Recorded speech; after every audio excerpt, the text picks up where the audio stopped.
What's poppin' YouTube? Today we are going over the 2023 Pokemon Oceania International Championships. We're going to look at the teams that some of these people brought. We're going to look at the matches and the decision making of the players. So game one, we have Yuki versus Gavin Michaels. I'm not going to say everyone's full name, Zeninovich. I'll say your name since I said Gavin's already. But Yuki had a really cool team where they actually used Glimora. Yuki played very, very passively, unfortunately, in this game. Turn one, Yuki uses Glimora to use Mortal Spin 3 times back to back to back. Which, if you don't know, Mortal Spin is Glimora's signature move. It does not do a lot of damage, but it does actually poison the target. So they were trying to, kind of get those Mortal Spins off and going and just, I guess, be a little bit cheeky there. Let me make sure that this is not playing. But yeah, just be a little bit cheeky there. Gavin did not fall for it, so he just didn't swap his Pokemon out, and some of his Pokemon didn't care about Mortal Spin, like Amoonguss. So Yuki only got 1 poison off. It was clear that Yuki wanted to get more poisons off. That way his Dondozo could survive a lot longer and just clean up. Because of that, Yuki was keeping his Pokemon in longer than he needed to, and so his Dondozo took a nasty shot from Gavin's Iron Hands. Iron Hands was the only thing that threatened Yuki's Dondozo that Gavin had, though. So Gavin was able to clean up here because Dondozo only had 25% health when Tatsujiri hopped in its mouth. Ultimately, Glimora just needed to do more for Yuki. I was pretty sad seeing Glimora not do anything here, or not do enough here, really. Round 2 was the same exact lead from Yuki, which already makes me feel a little bit on edge for him. I'm like, uh-oh. Gavin immediately brings his Rain and his Palafin combo out. The fight was dragged out a little bit because both players made really smart plays. Again, though, Gavin didn't have to do much to knock out the Dozo. Even with his Haze and Spore antics, it kind of just takes forever to knock out a Dondozo. So it was just a pretty boring match, honestly. It was a pretty boring match. Amoonguss was super, super clutch for Gavin. Amoonguss healed up Gavin's teammates 4 different times. And Amoonguss put literally every single one of Yuki's Pokemon to sleep, except for Golden Go, because it can't be put to sleep. And Amoonguss actually put something to sleep twice. So Amoonguss used 4 Spores, 4 heals. It was insane. Amoonguss absolutely was the MVP here. So for the next game, we got Jesse Beard versus Yuya Tada, which Yuya has like one of the coolest names to me. I just love the way it just rolls off of the tongue, It even is spelled really nicely, So Jesse has a little bit of an interesting team. He's got the Slug. We gotta see the Slug. We gotta love the Slug. And Yuya has a relatively simple team, although I don't see Iron Moth with Dozo all the time.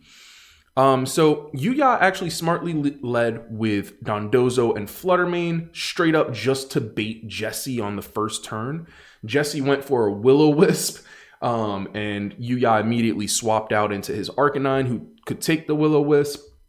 Jesse was then put in a horrible position where he had to sacrifice his Grimmsnarl so that Talonflame didn't get knocked out immediately.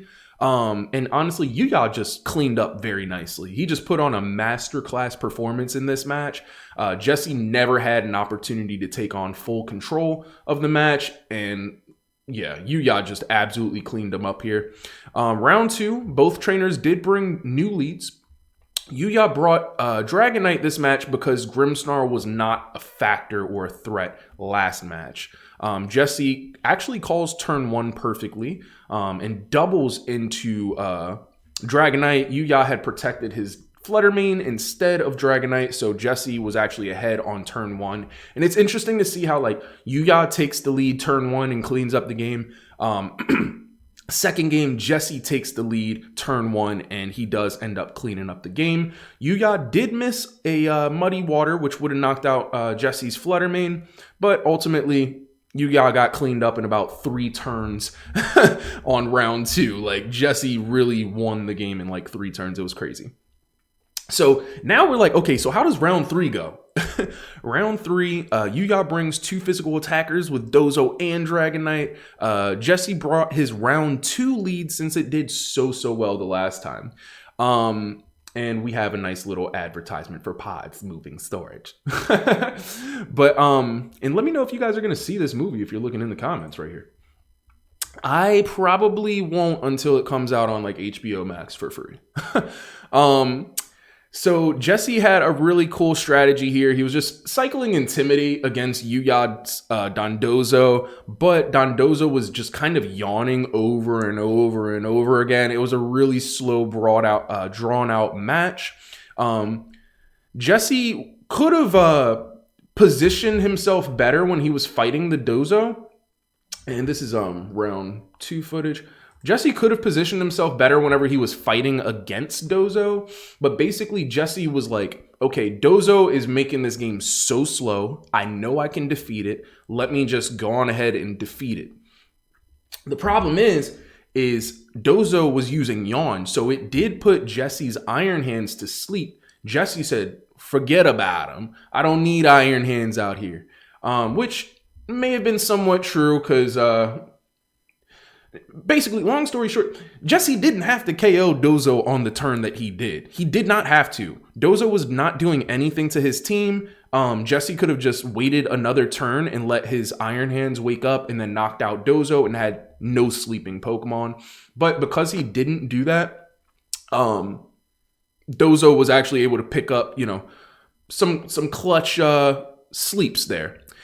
So then basically Jesse was put in an awkward position. Yuya's Dragonite came in, put in, some good work. He actually picked up 3 different KOs with this Dragonite at the end of the match. As you can see, Arcanine and Gastrodon have no HP, so it was pretty easy for him to clean up there. But yeah, overall, this was a really interesting set of matches. I really enjoyed how, Yuya went hard the first game, Jesse went hard the second game, and then we were just not sure what was going to happen game 3 for a moment.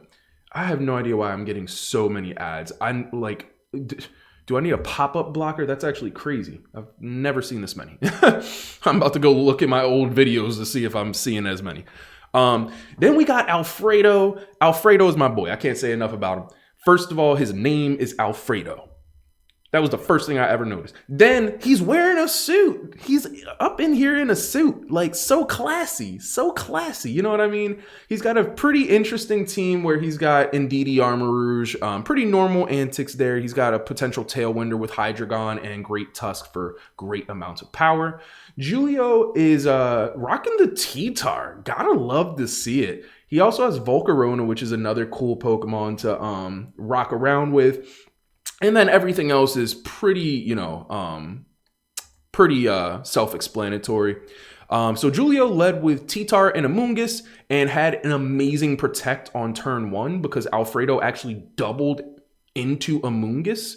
And so Julio took practically no damage and was able to return a nice little Rock Slide on him. Straight up, Tyranitar was goated. Goated in this round. Tyranitar picked up 3 knockouts. It also completely walled the expanding force that came out from Armarouge based on the fact that, he's dark type and Armarouge doesn't want to take a Rock Slide either. So round 2 was actually the same exact lead from Alfredo, which was a little bit questionable since, he lost round 1.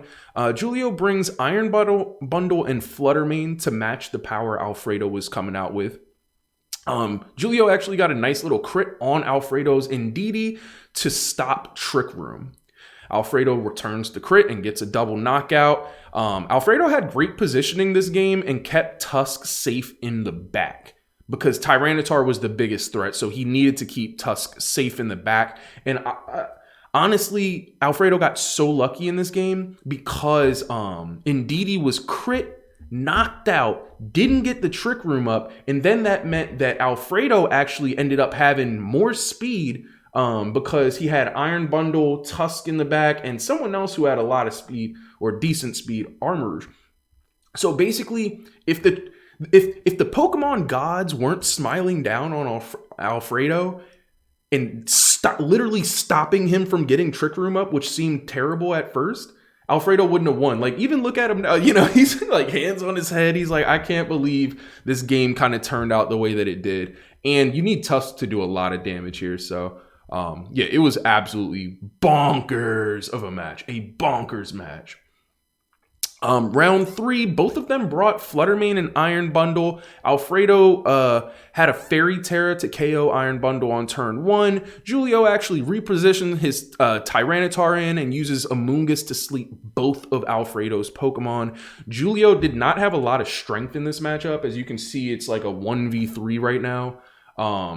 Julio just didn't have any sort of strength in this matchup, so he went for 3 or 4 Dragon Dances and then was like, screw it, I need to just go for Rock Slides from here. And it was so sad because he missed his very first Rock Slide after like 3 or 4 Dragon Dances. So it was like, man, he actually could have maybe, come out with a victory. He had the speed, he had the power, he just didn't have the accuracy. Just no accuracy on that. So that was definitely a bit of a doozy, a little bit rough for him there. Next game in, we've got Alberto Lara versus San Pendelis. So again, interesting teams going on here. I was happy to see Alberto bring in the Corviknight and the Klefki because we don't see those often at all. Volcarona, gotta love it. I'm still such a huge fan of Volcarona. And then he's got some speedy Pokemon with Iron Bundle and Garchomp. Sam is still rocking the Garganackle, and I love seeing Mimikyu at any point, in any matches ever. So, round 1, Alberto brings Roaring Moon and Iron Bundle. Sam leads Roaring Moon and Iron Hands. Both used Terra Flying on turn 1, and straight up, it was just a crazy back and forth with some misses, some clutch survivals, and bunch of power going through. Bunch of power, bunch of speed going through. So, like, that's what we want in Pokemon. Like, this was an amazing wild match where Sam, he just barely snuck out the win in this first match. Really cool, though. Really cool to see that first match. Round 2, Alberto leads Iron Bundle and Klefki. Sam leads Iron Bundle and Garganackle, which immediately has to Terra to protect itself from Iron Bundle. Klefki had basically a Grimmsnarl setup. It had screens, it had Thunder Wave, and then it has Dazzling Gleam. And so Garganackle is obviously putting in work against this water type and this steel type, right?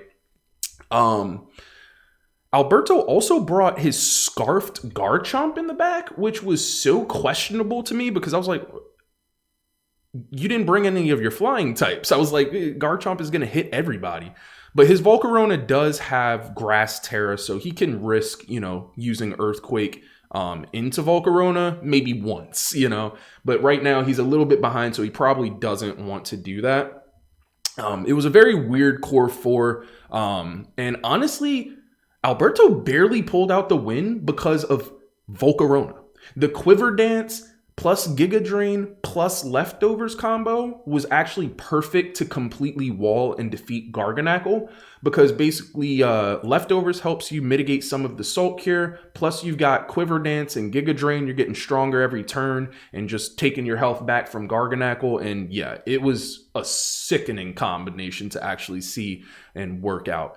Round 3, Alberto goes Roaring Moon and Klefki, but Alberto was honestly just thinking like 7 to 11 steps ahead at all times.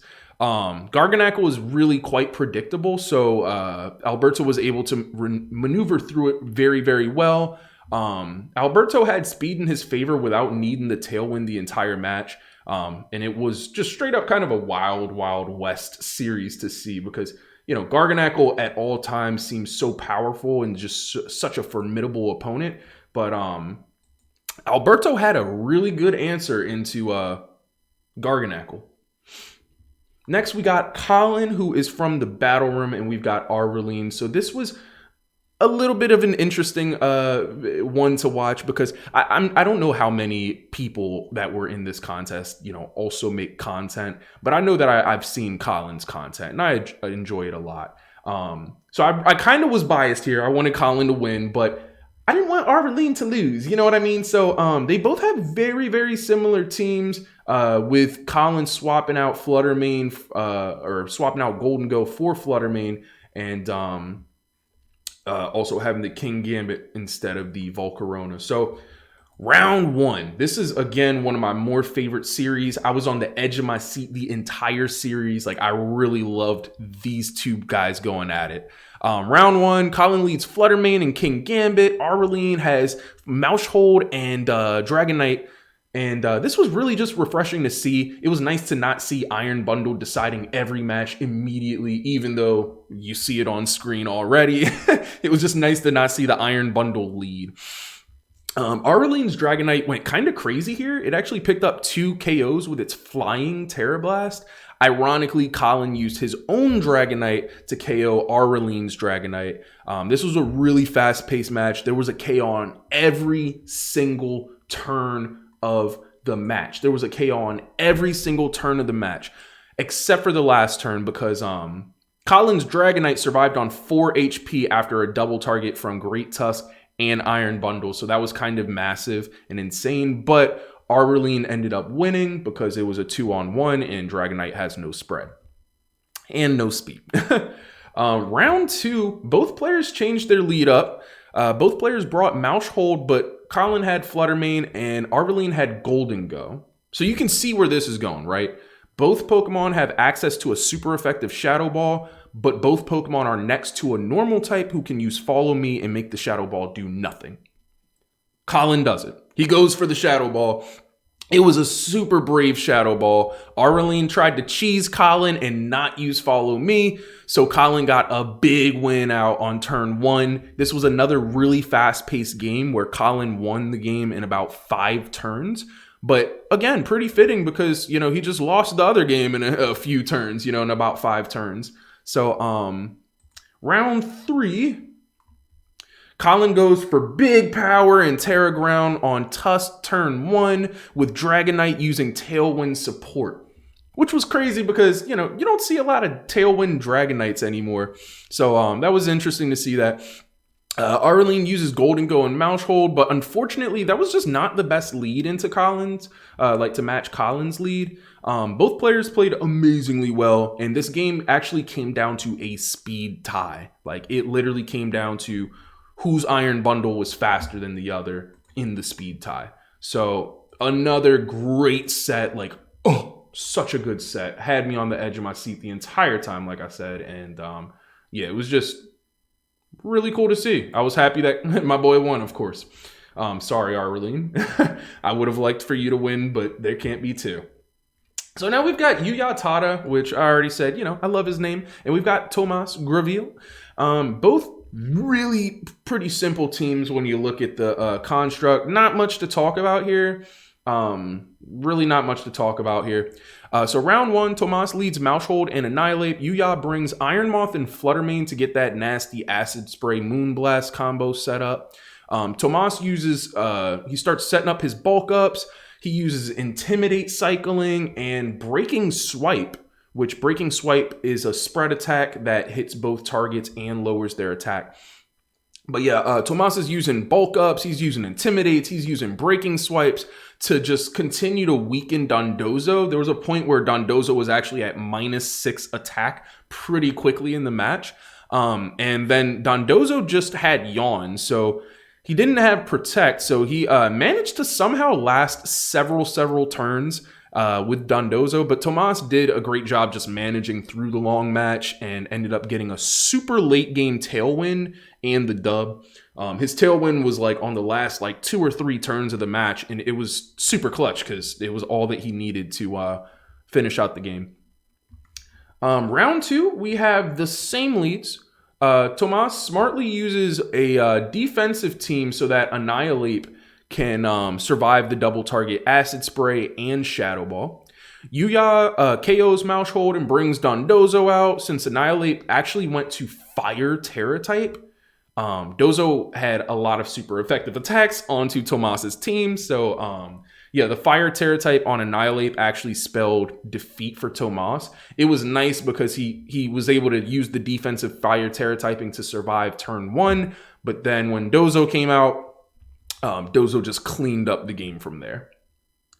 So then round tres, Yuya brings Dozo and Fluttermane, but immediately pivots to Tatsujiri and gets a free KO on turn 1 because Tomas targeted the Tatsujiri slot. Yuya never used Order Up throughout the entirety of this set, which was very interesting to me. I don't even remember if he used Order Up before.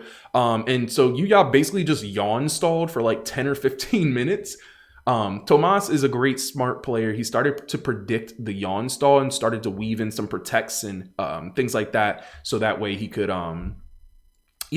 try to win. But if you're using protect and your other Pokemon is sleeping and Dondozo is just getting leftovers recovery, you're not really progressing ahead in the match the way you'd like to. You know what I mean? So this was a really, really long game, but it was not a boring long game. It was a long game with like multiple different scenes and chapters, where both players are using multiple different strategies.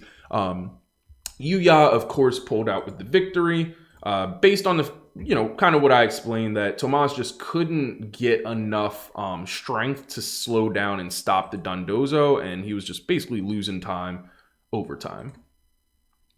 So next we got Ragav,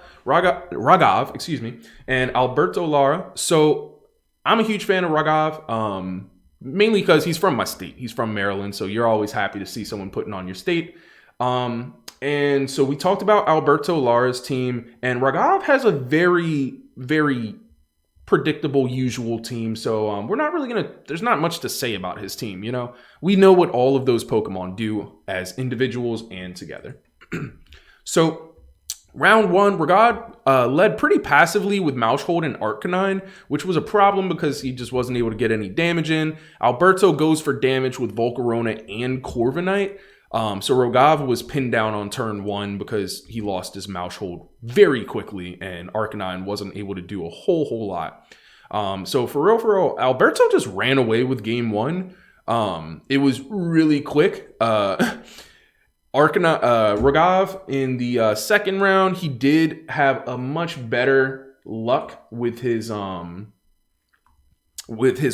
and Maushold combination, because Ragav was actually making the right calls. Like basically he was getting his coin flips right. He was hitting his Will-O-Wisp on the right targets that he needed to hit. But the game kind of went similarly to game 1 because Alberto just had a team that Alberto knew what Ragav's team was going to do, and Ragav didn't necessarily know everything that Alberto's team could do, since Alberto has a few Pokemon that are not normal. Klefki kind of put in some work this time. Klefki had its screen support with Light Screen Reflect. And yeah, it was just a really good call for Klefki. It really helped keep Alberto's team alive, and it worked exactly like a Grimmsnarl from Sword and Shield. Light Screen Reflect and Thunder Wave. Ultimately, I also thought that Alberto had really good synergy on his team, because like when you look at it, like Corviknight is weak to electric attacks, but then you can just swap in Garchomp. Yeah, so, and then, Klefki's weak to fire, Corviknight's weak to fire, you can swap in the other guys. Just a lot of good team synergy there. Just a lot of good team synergy. He's got a Pokemon that's weak to dragon types, you can swap in Klefki. Honestly, Alberto had so much team synergy that it was just, it was beautiful to see that team. I was like, holy cow, he really built this one. Because not only do you have to have strong Pokemon and supportive Pokemon, but having that synergy is just amazing. Next, we've got Gavin Michaels versus Yuya Tada, which, again, I'm huge fans of both of these players. I think they both have really cool teams. The teams are swapped around right now, so Yuya is the one with the Dondozo. But I was really impressed with Yuya's performance throughout the entirety of this tournament. I didn't see a lot of other Dondozo teams making it as far as Yuya did. And it seems like Yuya just gets the coin flips right. He's just a masterclass, like super smart player where he knows what you're going to do 5 steps before you knew what you were going to do. And so I think Yuya wins a lot of his matches because of his prediction skills. Unfortunately, this was a sad series for Yuya. It did go 3 rounds, but Gavin has Haze and Spore. So Dondozo is horrible. Like Gavin has a lot of ways to deal with Dondozo. Yuya tried to not bring Dondozo in the first game and the third game. Like he brought Dondozo, but not the Tatsujiri combo. And he ended up losing the first game and the third game. He did win game 2 with the Dondozo Tatsujiri combo. But the only reason why he won game 2 with Dondozo and Tatsujiri is literally just because he yawn stalled Gavin. He just got into a perfect position and just used yawn, and he literally stalled out the entire game and won the game because he had more Pokemon than Gavin had at the end.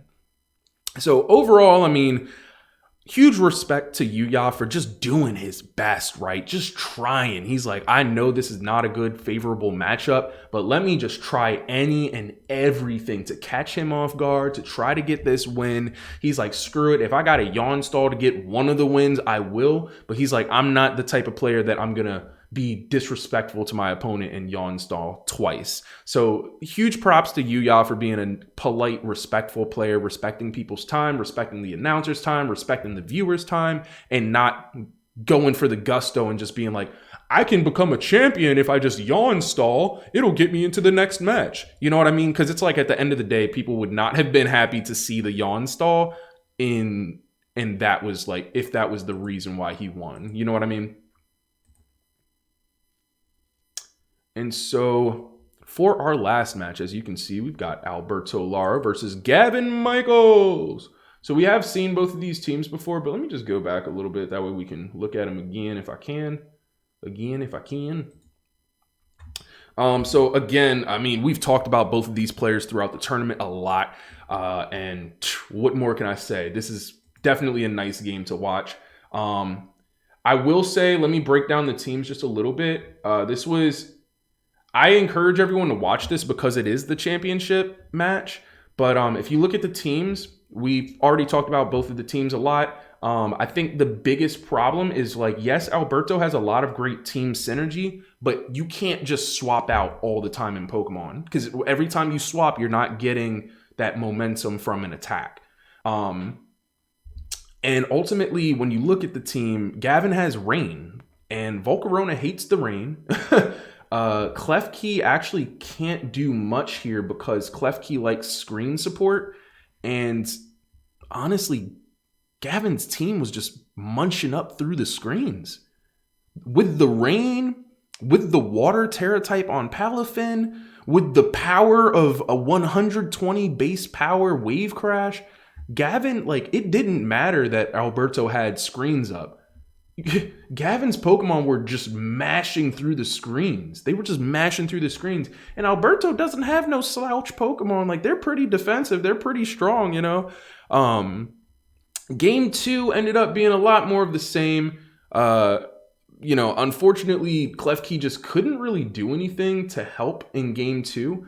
And there was also some points that I saw in the tournament where Klefki was using Dazzling Gleam on an Arcanine and an Iron Hands with Assault Vest. And both the Arcanine and the Iron Hands had red HP. Dazzling Gleam from Klefki actually could not pick up the KO on either one of those red health Pokemon. So ultimately, Klefki's screens were not helping. Klefki was not helping offensively, and Volcarona's a bad matchup, and it's just like, Alberto just really got overpowered. I think if it was a best of 5, Alberto could have gotten a win maybe by just like continuing to try different things, because Alberto has a really great team, but straight up, it wasn't prepared for this one. It wasn't prepared for Gavin's team, so congratulations to all of the players, obviously, for making it this far. I know that the video also started off a little bit abruptly. It's actually because I had to re-record it. A lot of technical difficulties going on in the past couple of weeks, but we're making it through. If you enjoyed the video, definitely leave a like, and we are looking for the subs, so thank you so much if you do. If you have, leave a comment too. You know, there's a lot of cool things that we've seen in this tournament. What was the coolest thing you saw? Was there anything that really shocked you to see? Was there, did you call this? Did you say before the tournament started, hey, Palafin is going to win the tournament? Like, what did you guys think of the tournament? What did you think of the video? All right, guys, enjoy the rest of your day. Peace.